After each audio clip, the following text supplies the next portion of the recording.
साथियों, स्वागत है आप सभी का एक बार फिर से मेरे चैनल पर। तो यहाँ पर आज जो हम टॉपिक को डिस्कस करने वाले हैं, वो ये है कि आईसीएमआर जेआरएफ जो बच्चे क्वालीफाई किए हैं, ये बहुत सारे बच्चों की ऐसी क्वेरी थी कि इसके फेलोशिप आप कैसे एक्टिवेट करते हैं, क्या-क्या चीज़ें रिक्वायरमेंट होती हैं या इसकी क्या गाइडलाइंस है।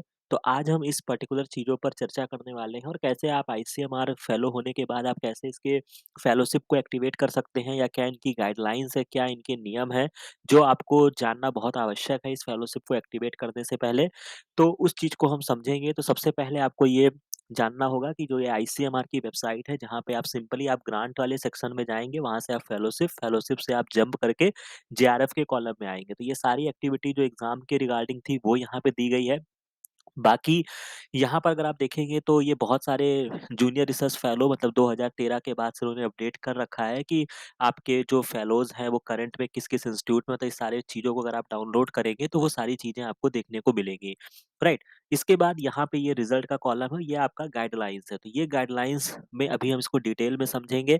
इसके अलावा यहाँ पे कुछ आपके फॉर्म्स दिए गए हैं जब जब आप एक्टिवेट कराएँगे तो सबसे पहले आपका ये जॉइनिंग रिपोर्ट यहाँ से आप डाउनलोड कर लेंगे जो कि आपको आईसीएमआर को भेजनी होगी। अंडरटेकिंग आपको भेजनी होगी, ये भी अभी हम आपको डिटेल में दिखाएँगे मतलब कि आप उनकी फेलोशिप को अवेल कर रहे हैं जब ये सारे फॉर्मेट्स आपको भेजने होते हैं। एचआरए सर्टिफिकेट भी आपको भेजना होगा कि मान लीजिए कि आप किसी इंस्टीट्यूट को जॉइन करते हैं तो आप हॉस्टल की फैसिलिटी ले रहे हैं कि नहीं ले रहे हैं।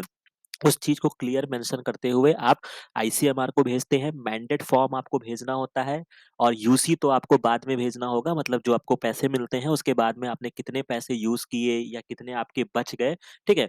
तो वो तो बाद की स्टोरी होती है जो कि आप 1 साल होने के बाद ही जब आपको पैसे मिल जाएँगे उसके बाद भेजेंगे। वर्क रिपोर्ट आपको किस फॉर्मेट में भेजना है वो भी यहाँ पे दिया हुआ है। अपग्रेडेशन फॉर्म ये भी आपका बाद में का काम लगेगा और एप्लीकेशन फॉर्मेट तो अभी जो आप जब जॉइनिंग करने के लिए जाएँगे तो आपके लिए जो इम्पोर्टेंट है वो आपका joining report annexure 1 undertaking of the research fellowship कि आपने फेलोशिप को एक्सेप्ट कर रहे हैं, एचआरए सर्टिफिकेट आपको देना होगा, मैंडेट फॉर्म देना होगा, यूसी आपको नहीं देना है और आपको एप्लीकेशन फॉर्मेट देखना होगा, ठीक है? तो इतनी चीज़ें आपको यहाँ से देखने को मिल जाएँगी। अब हम यहाँ पे इनकी डिटेल्स में गाइडलाइंस को समझ लेते हैं और इस वीडियो के अंत तक ज़रूर बने रहिएगा ताकि आपको सारी चीज़ें जो होंगी वो आपको समझ में आती रहेंगी। राइट। तो अब हम यहाँ पे इसको समझ लेते हैं।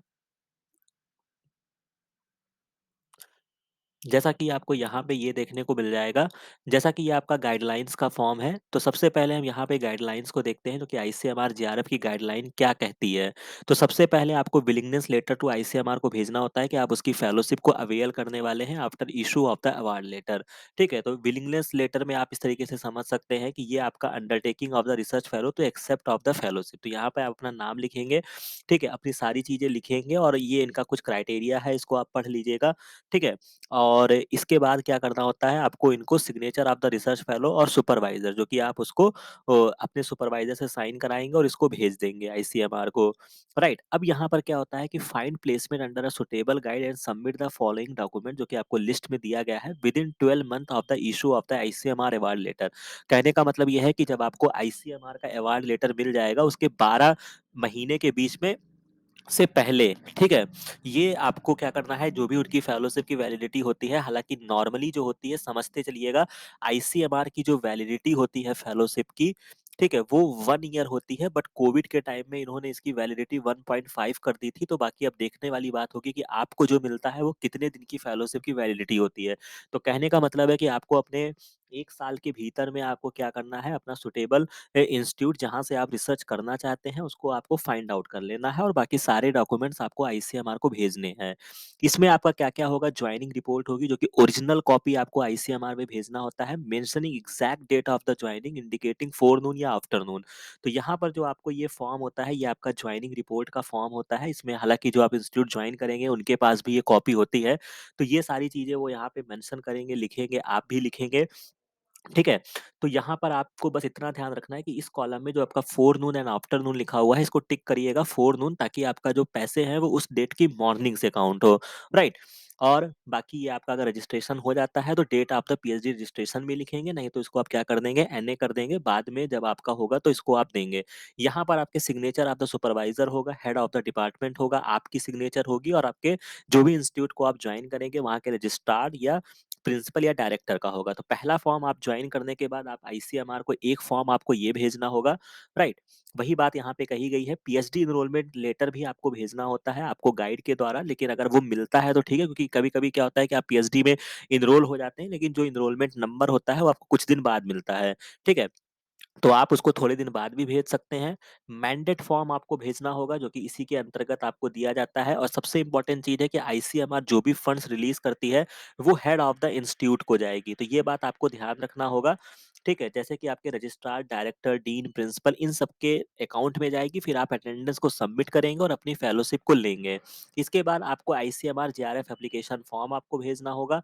Candidate availing the hostel facility अगर आप लेते हैं तो उन सारी चीज़ों को, अगर आप हॉस्टल फैसिलिटी ले रहे हैं या कोई भी इंस्टीट्यूट में, तो आप एचआरए आपको नहीं मिलेगा, और अगर आप नहीं लेते हैं तो आप उसको मेंशन करते हुए भेजेंगे, ठीक है? अंडरटेकिंग आपको भेजना होगा।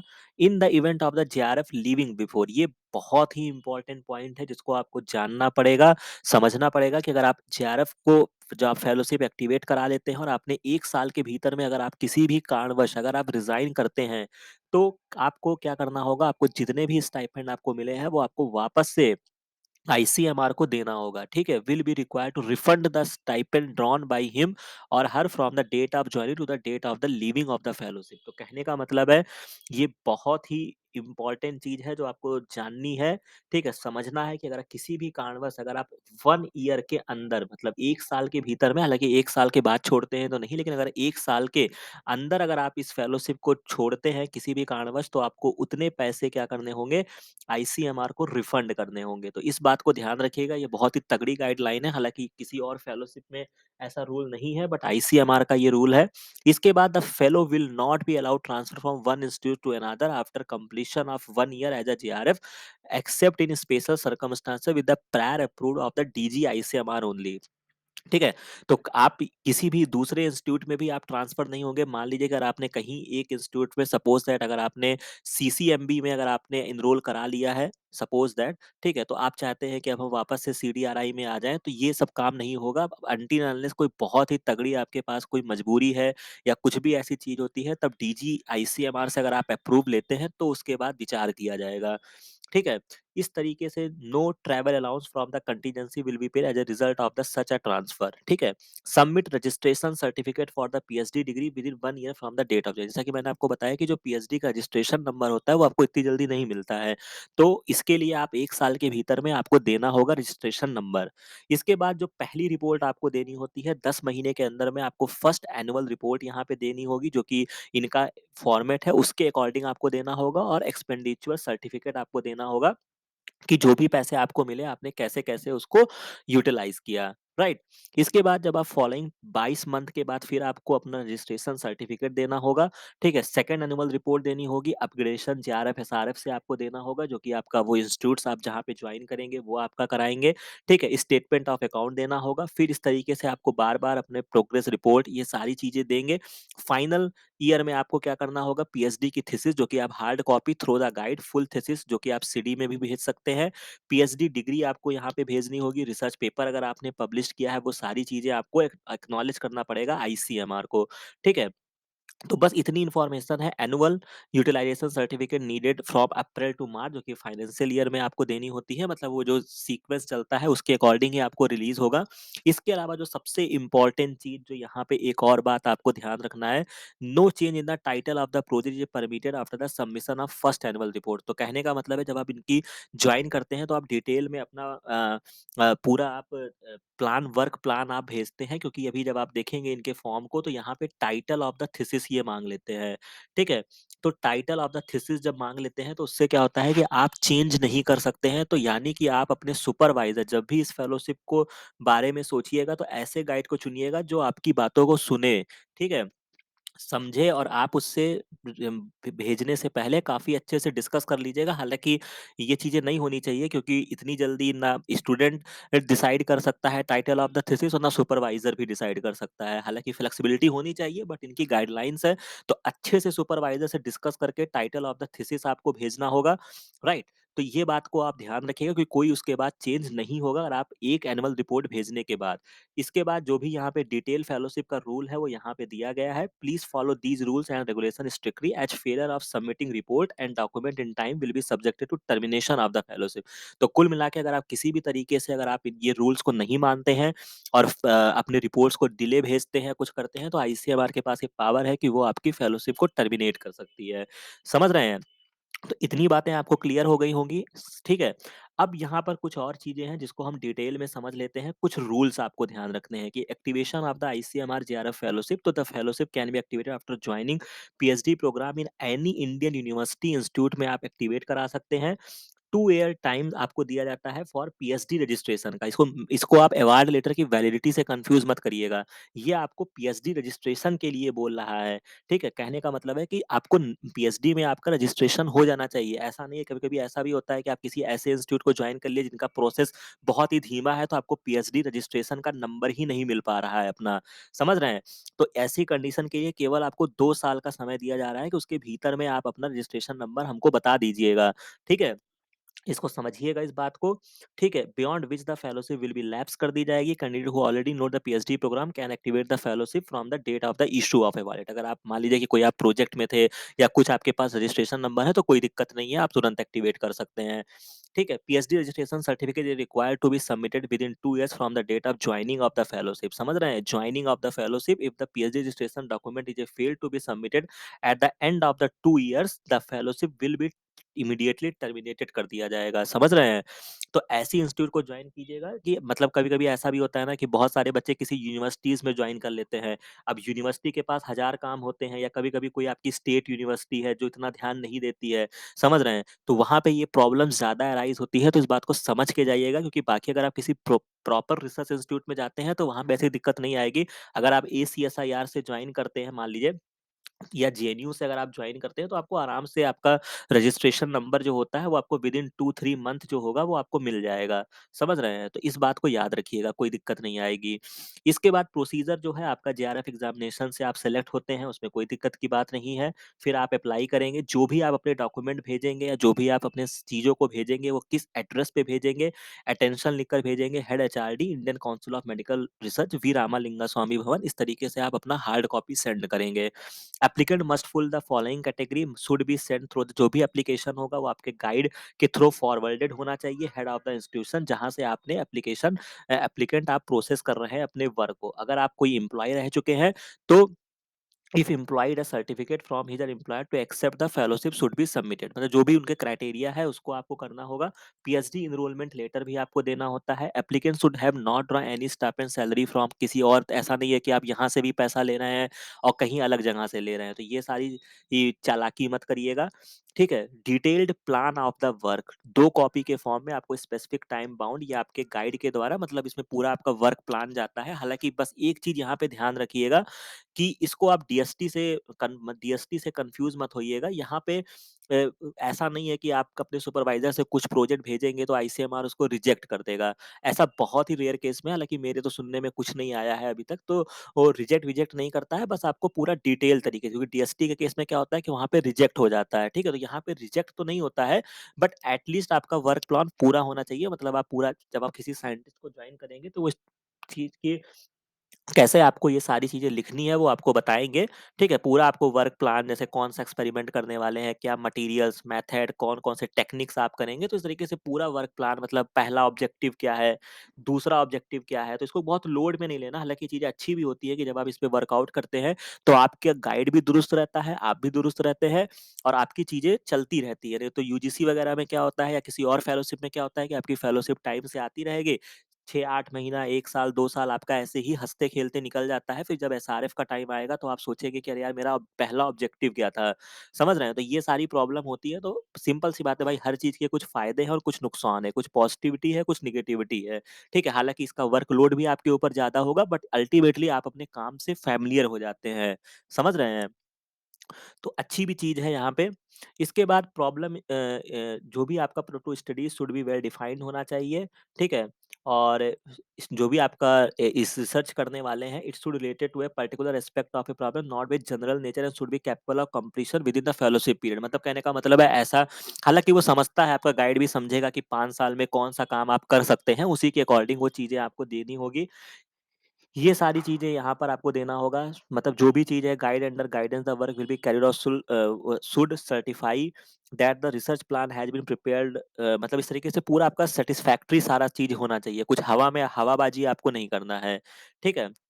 इसके बाद आपके पास लेबोरेटरी होनी चाहिए, इक्विपमेंट्स होनी चाहिए, सारी फैसिलिटी होनी चाहिए, ताकि आप उस चीज़ को कर सकते हैं, एक्सपेरिमेंट को आप परफॉर्म कर सकते हैं।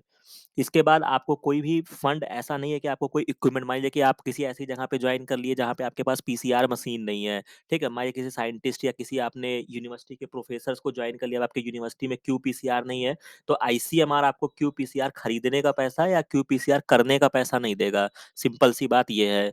ठीक है, यहाँ पे आपको इस बात को ध्यान रखना होगा। All project involving human beings, अगर आप कोई ह्यूमन पे काम करते हैं या एनिमल्स पे काम करते हैं, तो आपके पास एथिकल कमेटी की रिपोर्ट होनी चाहिए, मतलब अप्रूवल लेना होता है जब आप ये सारा कार्य करते हैं। ये चीजें आप जब रिसर्च में आएंगे तो आप समय के साथ समझ जाएंगे, घबराने वाली बात नहीं है। ठीक है। तो ये सारी चीजें आपके लिए है। इसके बाद इनरोलमेंट आपका क्या, आपको फेलोशिप मिलना है। ठीक है, तो वो जो आपका ड्यूरेशन ऑफ द फेलोशिप जो होता है, वो आपका इनिशियली 2 साल आप जेआरएफ के तरीके से रहते हैं। उसके बाद जब आप अपग्रेडेशन होता है, तब आप एसआरएफ के लिए इनरोल हो जाते हैं। ठीक है, तो ये आपकी जो फेलोशिप होती है वो 31,000 होती है। बाकी जब आप एसआरएफ हो जाते हैं, 3 साल आपकी फेलोशिप जो होती है वो 35,000 चलती है। ठीक है। तो ये बात आपको ध्यान रखनी होती है। इसके अलावा कंटीजेंसी ग्रांट होता है। कंटीजेंसी का मतलब होता है कि आपको एक्स्ट्रा अमाउंट दिया जाता है, कुछ अगर आपको रिक्वायरमेंट है वो आप ले सकते हैं, कुछ केमिकल है या कुछ और भी चीजें हैं, तो इसमें 20,000 पर ईयर आपको दिया जाता है।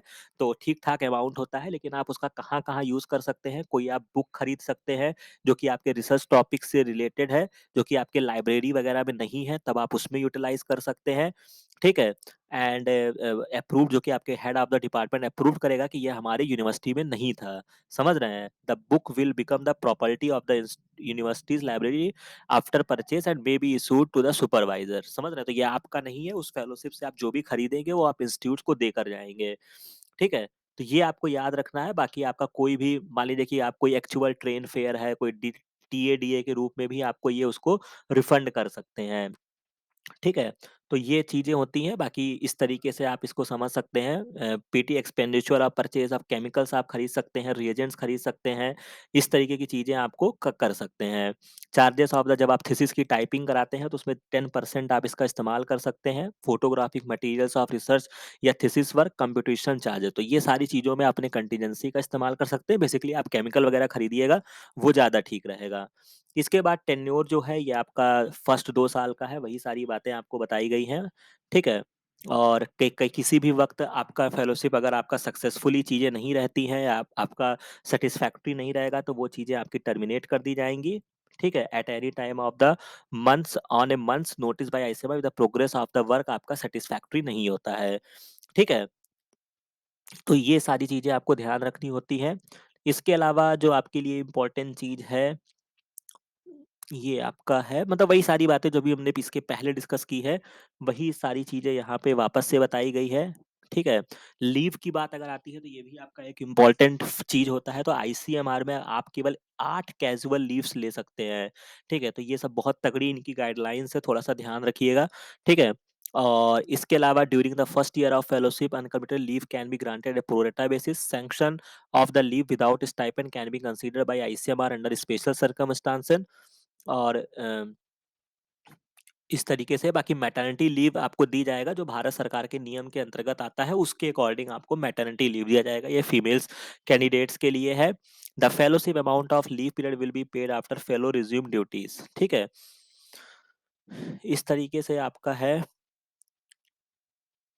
बाकी ये देख लीजिए यहाँ पे, no other kind of leave such as sick leave will be admissible, fellows are not entitled to the vacation normally admissible to the regular staff. मतलब आप रेगुलर स्टाफ के तरीके ट्रीट नहीं किए जाएंगे कि आपको छुट्टी की, घूमने फिरने की छुट्टी दी जाएगी।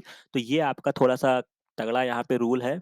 Leave will be treated A part of the tenure of the fellowship. Other आपके जो बेनिफिट्स हैं, आपको एचआरए और मेडिकल बेनिफिट्स आपको दिया जाएगा। ठीक है। तो वो तो सिंपल ही है। बाकी आपको animal reports and PhD submission के लिए ये पूरी गाइडलाइंस दी गई है। ठीक है। और पेमेंट ऑफ द फंड जो होता है वो आपके इंस्टीट्यूट के अकाउंट में आएगा, इसको ध्यान रखिएगा, ठीक है? और जो इम्पोर्टेंट चीज़ है मैं आपको मोटा-मोटा बता देता हूँ। ट्रैवल अगर आप कहीं जाते हैं तो उसके लिए भी अगर आप किसी सिम्पोज़ियम, सेमिनार, कॉन्फ्रेंस में जाते हैं तो आईसीएमआर आपको अप्रूव कर सकता है, उसके लिए पैसे वगैरह दे सकते हैं, ठीक है? तो सेकंड एसी तक का आपको रिफंड किया जाता है, इसको याद रखिएगा। मतलब आप कहीं कॉन्फ्रेंस में जाते हैं, कुछ करते हैं तो आप कंटीजेंसी से सेकंड एसी तक का आप टिकट करके उसको रिम्बर्स करा सकते हैं। इसके अलावा ट्रांसफर ऑफ द फेलोशिप भाई ये सब चीज़ें यहाँ पे थोड़ी मुश्किल वाली होती हैं। The fellow should carefully choose the host institute, guide, supervisor, availability of necessary infrastructure and other facilities. ठीक है? Request for transfer of fellowship will not be entertained after completing 1 year as a JRF in a particular institute except on compelling circumstances for which the fellow guide should submit proper justification. आपको देना होगा कि आप क्यों institute transfer ले रहे हैं। ठीक है? इसके बाद in case of transfer within 1 year the no objection certificate should also be produced by fellow from supervisor और हेड ऑफ मतलब कुल मिला के बहुत यहाँ पे आपको सर्टिफिकेट दिखाने होंगे अगर आपको किसी जगह से आप ट्रांसफर ले रहे हैं, ठीक है? तो ये ध्यान रखिएगा। Allow to join another institute about seeking prior approval of ICMR, ठीक है? टेम्परेरी ड्रॉपिंग ये इंपॉर्टेंट चीज़ है। अगर मान लीजिए कि इसी दरमियान अगर आप कहीं पर आपका किसी चीज़ में जॉब लग जाती है, आप कहीं आप असिस्टेंट प्रोफेसर हो जाते हैं, तो उसके लिए क्या क्राइटेरिया है? Temporary dropping for teaching on research work.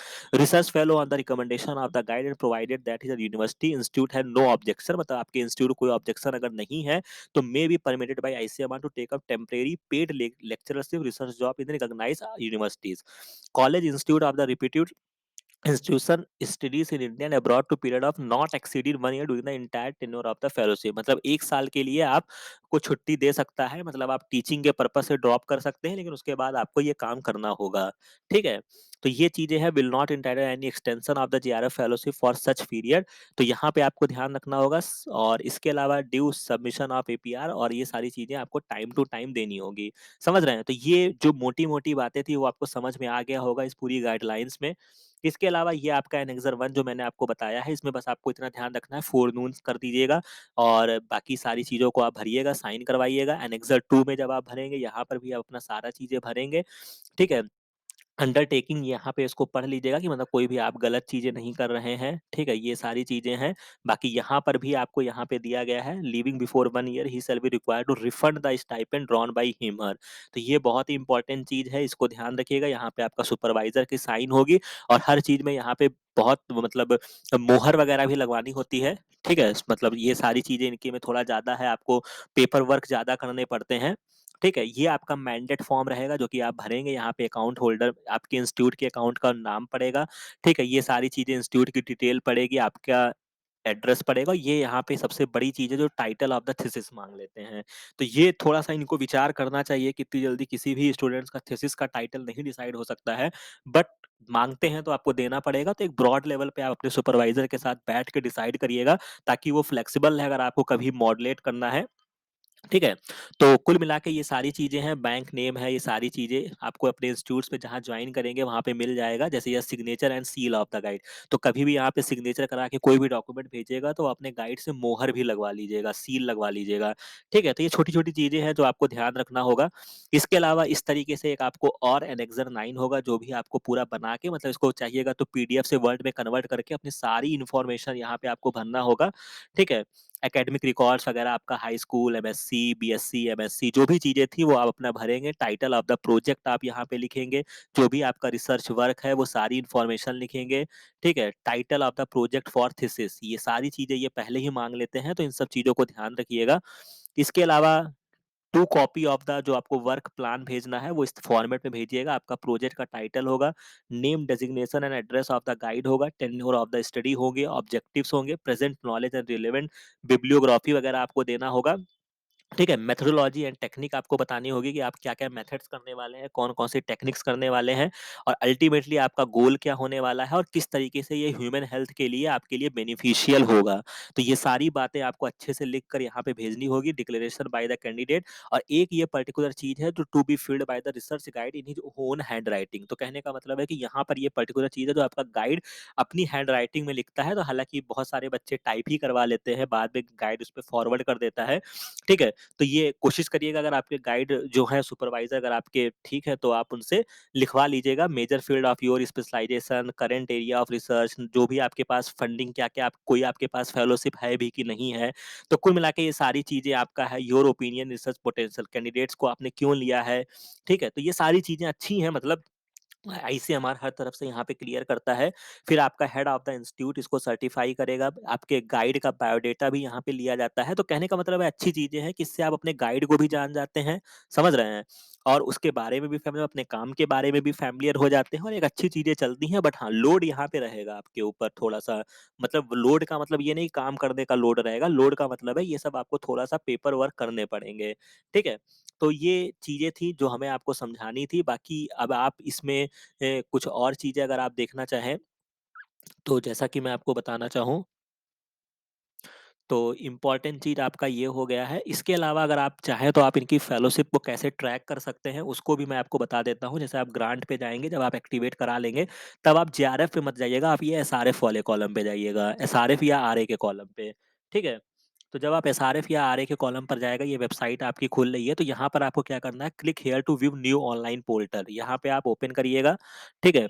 इसको करेंगे तो ये एक आईसीएमआर की और वेबसाइट यहाँ पे ओपन हो जाएगी तो यहाँ पर आप अपने track your fellowship project grant payment and this UTR तो इस पे आप क्लिक करेंगे मतलब जब आपकी फेलोशिप एक्टिवेट हो जाएगी तो आपको एक ग्रांट लेटर मिलेगा तो उसमें आप अपने ट्रैक कर सकते हैं कि आपकी फेलोशिप जो है वो एक्टिवेट हो गई है या आपको कहाँ तक मतलब आपके अकाउंट में इंस्टीट्यूट के अकाउंट में क्रेडिट हुआ कि नहीं हुआ पैसा ठीक है तो आप पर्टिकुलर यहाँ पे मोबाइल नंबर डालेंगे अपना कैप्चा डालेंगे तो फिर इस तरीके से आप उसको ट्रैक कर सकते हैं तो इम्प्रूवमेंट कर रहे हैं ऑनलाइन की तरफ बट इनकी बहुत सारी चीज़ें जो हैं वो आपके पेपर वर्क पे डिपेंड करती है मतलब आपको ये सारी चीज़ें साइन वाइन करा के भेजनी होती है, रिपोर्ट भेजेंगे तो आईसीएमआर पैसे देगा, ठीक है? बाकी पैसे-वैसे में आपको दिक्कत नहीं आएगी, टाइम टू टाइम आपकी फेलोशिप रिलीज़ होगी। बस इम्पोर्टेंट चीज़ ये है कि आपको टाइम से वहाँ पे क्या करना है, रिपोर्ट सबमिट करना है, ठीक है? आईसीएमआर को भेजना है। तो ओवरऑल यहाँ पे जो मुझे लगता है कि जो आपके लिए इम्पोर्टेंट चीज़ें निकल कर आई हैं, वो ये है कि सबसे पहले तो आप अपनी जॉइनिंग करा लीजिए, अच्छे से इंस्टीट्यूट को देखकर। गाइड वगैरह ऐसा चुनिएगा जो थोड़ा-सा आपका फ्रेंडली हो, मतलब इन चीज़ों को करा सके, ठीक है? सबसे पहली बात तो जिनके पास आईसीएमआर ही फेलोशिप है तो उनके लिए यही ऑप्शन है। जिनके पास कोई और फेलोशिप है सीएसआईआर, यूजीसी वो अपने अकॉर्डिंग देख सकते हैं। बट हाँ, ये ध्यान रखिए अगर आपके यूजीसी में 200 से ज़्यादा रैंक है और आईसीएमआर में अगर आप क्वालीफाई करते हैं तो आप आईसीएमआर एक्टिवेट कराइए। बाकी रिमेनिंग फेलोशिप में आपको क्या करना है, आपको यूजीसी में तो डायरेक्ट आजकल चलता है, कोई दिक्कत नहीं होती है। आपको जैसे अवार्ड लेटर भी अभी बहुत जल्दी आ गया है, ठीक है? आपके अकाउंट में पैसा आएगा, ये सारा ड्रामा नहीं है यूजीसी में। तो डिपेंड करता है, मतलब समझ रहे हैं ना? कोई चीज़ बुरी नहीं है, सबके अपने-अपने फ़ायदे हैं। इतनी सारे तीम-झाम करते हैं, तो अपने काम से भी फ़ैमिलियर हो जाते हैं, ठीक है? तो सुपरवाइज़र, इंस्टीट्यूट वगैरह को जॉइन करते समय एक बार विचार कर लीजिएगा, अच्छे से जॉइन करिएगा। ट्रांसफर ऑफ द फेलोशिप नहीं होगी, ये बात आपको ध्यान रखना है। 1 साल के भीतर अगर आप छोड़ते हैं, तो आपको पैसे रिफंड करने होंगे, ठीक है? और इसके अलावा टाइम टू टाइम आपको रिपोर्ट देनी होगी, ठीक है? तो यही सारी चीज़ें हैं जो निकल कर आई हैं यहाँ पे, ठीक है? तो ये सारी चीज़ें हैं, बाकी पैसे आपके रुकेंगे नहीं, आईसीएमआर टाइम टू टाइम आपको पैसे रिलीज़ करेगा, कोई दिक्कत नहीं है, बस आपको वर्क वहाँ पे दिखाना होगा कि भाई मैंने ये काम किया है, ठीक है? तो बाकी टाइटल ऑफ द थीसिस वगैरह है, हालाँकि थोड़ी बहुत फ्लेक्सिबल रहती हैं, ऐसा नहीं है कि पत्थर की लकीर ही है। बट ये है कि ब्रॉड लेवल पे लेके चलिएगा, जब भी आप अपने गाइड से डिसाइड करके ये सारी चीज़ों को निर्धारित करिएगा, ताकि उसमें कुछ गुंजाइश रहे अगर आपका काम हिट नहीं करता है तो, ठीक है? तो ये सारी चीज़ें हैं, बाकी आप जॉइन करेंगे इंस्टीट्यूट, समय के साथ आप सारी चीज़ों को सीख लेंगे, समझ लेंगे, ठीक है? तो ये सारी चीज़ें थी, आशा है कि इस चीज़ों से आपका जो भी आपकी क्वेरी थी वो क्लियर करने में मैं सक्षम रहा हूँ। बाकी अगर आपको कोई भी और चीज़ है, अगर आपको उसके रिगार्डिंग अगर आपको कोई क्वेश्चन रह गए हैं, जहाँ पे हमने उसको एक्सप्लेन नहीं कर पाए हैं, तो आप पर्टिकुलर कमेंट सेक्शन में मेरे को बताइएगा, हम उसका निवारण करेंगे, उसके बारे में आपको एक्सप्लेन करेंगे। आशा है कि ये वीडियो, ये एफर्ट, ये सारी चीज़ें आपको अच्छी लगी होंगी। बाकी मिलते हैं नेक्स्ट वीडियो में, नेक्स्ट इन्फॉर्मेशन के साथ। Thank you.